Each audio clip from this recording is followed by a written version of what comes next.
Hey guys, thanks for joining me, and if you like what you see, please subscribe. Hello, peoples. Welcome to Sharp Ends. Today I have an unboxing and first review. First time look at this knife. What is this?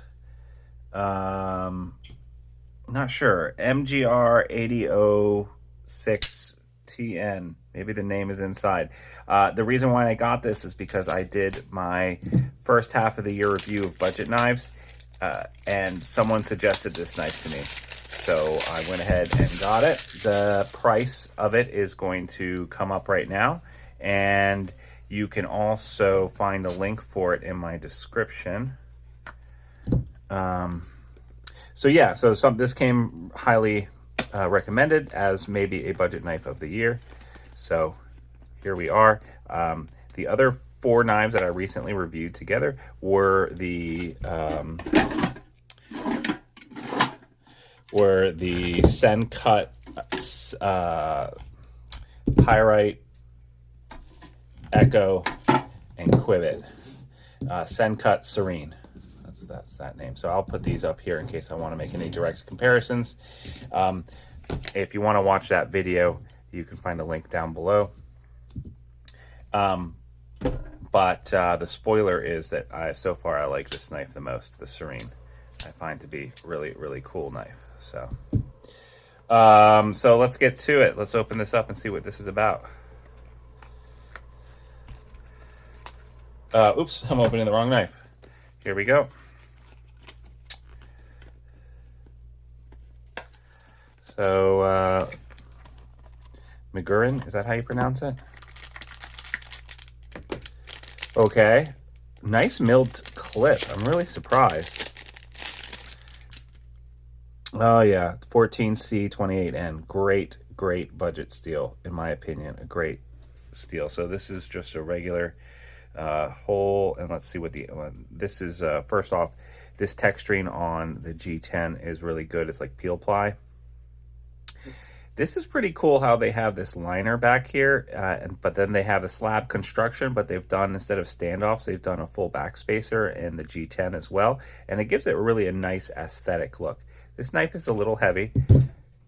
Yeah, it's definitely heavier than that. Not nearly as heavy as the steel scaled guys, and heavier than the Quivet because that's aluminum. But overall, it's certainly not massively heavy. And this milled clip is better than any of the other ones, definitely. And the steel, awesome. Oh, yeah. Now that was a really sweet action. This is a liner lock. We've got milled out liners in there. Let's see what the action's like. Yeah, very nice.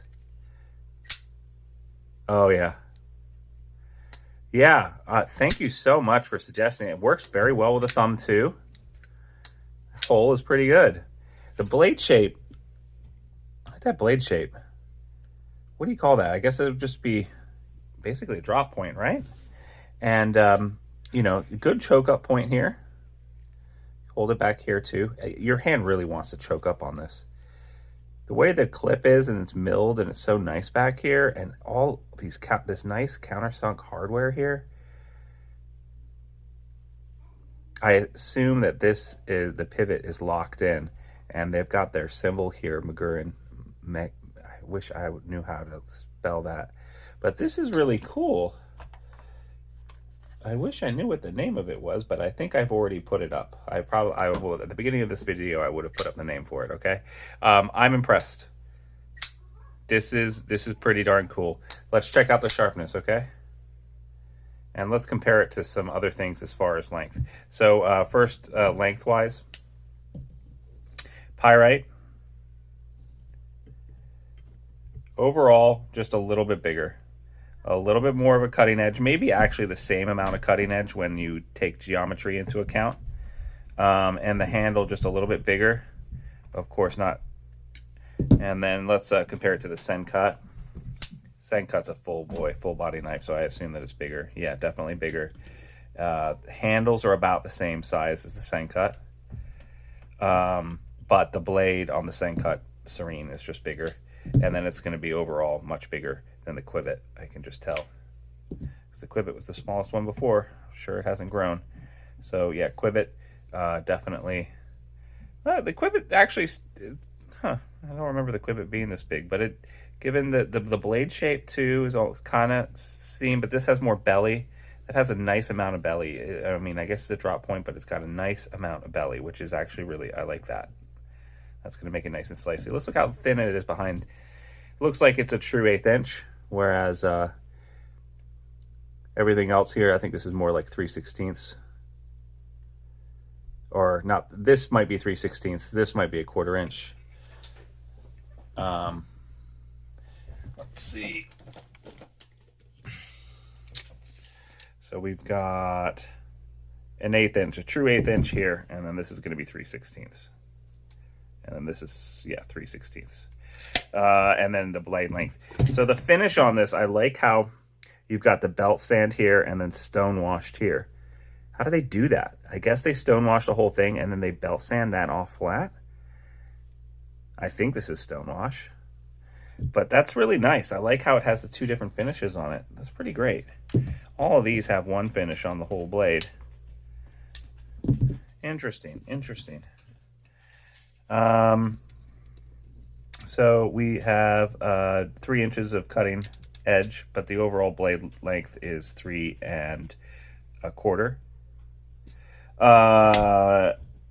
This access to the liner lock is good, and this is nicely beveled here. And I should point out that the G10 on this, which again, it's peel ply and it feels really good, is nicely beveled around the edge here too, all the way around. And the liner lock nicely beveled here, nice access to it, and then it just drop shuts. And of course I haven't adjusted the pivot or anything yet. Both reversible for the lefties, so you can take this very nice pocket clip. Let's take a closer look at this pocket clip. Wow, that is great. So I'm impressed. I think that the price on this was too good to beat too. So this is definitely in the running for best budget knife of the year. I'd really appreciate if you guys like this content to like and subscribe. It really helps me out. You can also support the channel by becoming a Patreon member or a channel member. And you can follow me at Instagram at Sharp Ends. This is cool, dude. Thank you to whoever suggested this to me. This is awesome. This is this ticks a lot of boxes that higher end knives do not have. The steel is great. Ergos are great. The looks are great. The clip is awesome. Action is amazing. This is a freaking good knife. All right.